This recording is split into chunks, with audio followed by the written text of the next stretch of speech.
అసలు అతను music director Christian అయినా కానీ, అక్షయ్ కుమార్ గారి క్యారెక్టర్ కానీ, కాజల్ అగర్వాల్ పర్ఫార్మెన్స్ కానీ, పీక్ శివపార్వతి క్యారెక్టర్ అయితే ఇచ్చి పడేశారు. చాలా చాలా చాలా బాగుంది అనమాట. ఇది ఒక భక్తి రస చిత్రం అన్నమాట.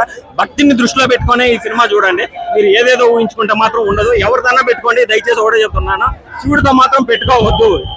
శివుడు ఆజ్ఞ లేదే చీమైనా కొట్టదు అంటారు కదా, ఆయన ఆజ్ఞ ఉండబట్టి ఈ సినిమా వచ్చింది. సినిమా అయితే చాలా బాగుందన్న. నయన్ అయితే full satisfied. Last half an hour అయితే ప్రభాస్ ఎంట్రీ కాడ నుంచి వేరే లెవెల్ కోల్పోయింది. నేనే ఏడ్ చేశాను, నిజం చెప్తా ఉన్నా. నేను మంచు విష్ణు ఫ్యాన్ కాదు, ప్రభాస్ అన్నకి డయాడ్ ఫ్యాన్. మంచు విష్ణు కానీ మంచి పర్ఫార్మెన్స్ ఇచ్చాడు. యాక్టింగ్ చెప్పాలంటే అసలు ప్రభాస్ ఒక డైలాగ్ ఉంటది, ఎంత మంది పెద్దలు ఉన్నా అందరికి పెద్ద నేనే, అది ఇండైరెక్ట్ గా వేసాడు అనమాట. ఆ డైలాగ్ అయితే అన్ని చోట్లలో ఉంది. దేవుడు అయితే ప్రతి చోటలో ఉన్నారు. దేవుడిని నమ్మాలి. మంచు విష్ణు అంటే ఎవరు అనుకున్నారు? మంచు ఒక మోహన్ బాబు శివయ్యకు, మోహన్ బాబు గారు శివయ్యకు పెద్ద ఫ్యాన్. శివయ్య అంటే ఎవరు? దేవుడు. ఆయన దేవుడే. ఆయన ఏకంగా చెప్తున్నా, నిజాయితీ పరుడైన మోహన్ బాబు వాళ్ళకు రియల్ సినిమా అంటే ఇదే. వాళ్ళ ఇంటి సినిమా పెద్ద సక్సెస్ అవుతుంది. ఈ సినిమా ప్రతి ఒక్కరు చూడండి. అయ్యా స్వామి, ఎందుకు చెప్తున్నా అంటే దేవుళ్ళు లేరు లేరు అని కొట్టుకొస్తుండ్రు. అటువంటి దేవుడు ఓం నమః శివాయ, జై ప్రభాస్ అన్న. నేను ముఖ్యంగా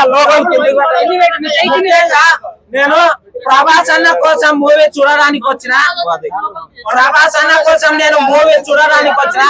కానీ ఈ మూవీని చూస్తే శివయ్య కోసం వచ్చిన.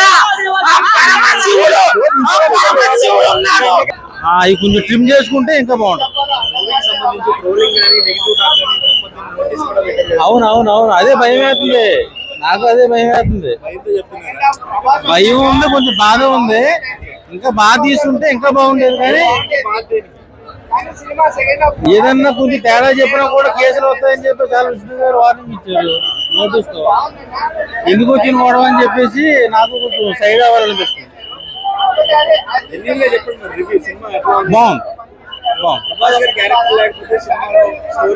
చాలా తగ్గేది.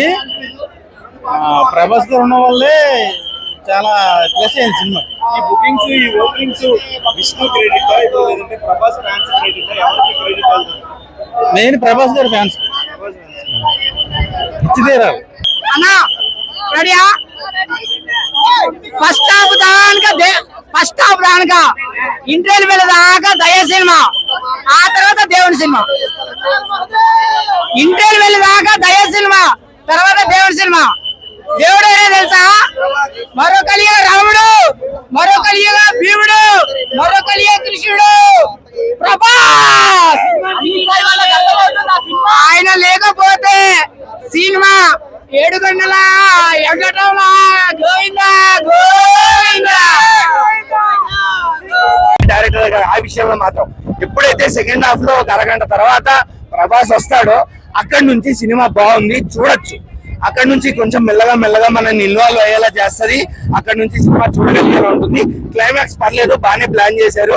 మంచి గూస్ బంప్స్ వచ్చేలాగా ప్లాన్ చేశారు. అంటే కన్నప్ప స్టోరీ తెలియని వాళ్ళకైతే మాత్రం మంచి గూస్ బంప్స్ వచ్చే క్లైమాక్స్ అది. సినిమా లాగ్ కాదన్న, లాగ్ లో సినిమా ఉంది. లాగ్ అనే మాట మీరు పక్కన పెట్టండి. అసలు సినిమాలో లాగ్ ఉంది, లాగ్ వల్ల సినిమా కాదు. మంచన్న యాక్టింగ్ ఏం లేదన్న, అక్కడ ఎక్స్ప్రెషన్లు పలకట్లేదు. సినిమాలు చేయడం మర్చిపోయినట్టు, యాక్టింగ్ మర్చిపోయినట్టు చేశాడు విష్ణుబాబు మాత్రం. అదొకటి బ్యాక్ డ్రాప్. ఇంకోటి డబ్బింగ్, ఎక్కడ ప్రతి ఒక్క యాక్టర్ ది కూడా డబ్బింగ్ అస్సలు బాగాలేదు. తెలుగు రానోళ్ళు చేసినట్టున్నది డబ్బింగ్ మాత్రం.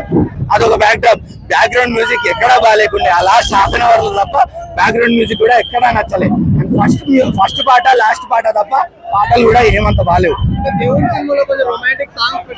దేవుడి సినిమాలో రొమాంటిక్ సాంగ్స్ పెట్టడం, రొమాంటిక్ స్టోరీ పెట్టడం అనేది ఎంత కరెక్టో కాదో నాకైతే అర్థం కావట్లేదు. ఎందుకంటే అది అవసరం లేదు అక్కడ, అది ఆ స్కోప్ అవసరం లేదు అక్కడ. రొమాంటిక్ స్టోరీ పెట్టి హీరోయిన్ ని నలిపేసి పిసిగేసి రొమాంటిక్ సినిమాలో వచ్చి మీరు అవన్నీ పెడితే ఒప్పుకుంటా.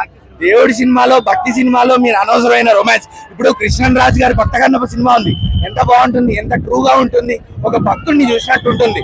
ఒక అన్నమయ్య చూడండి. ఇవి భక్తి సినిమాలు అంటే.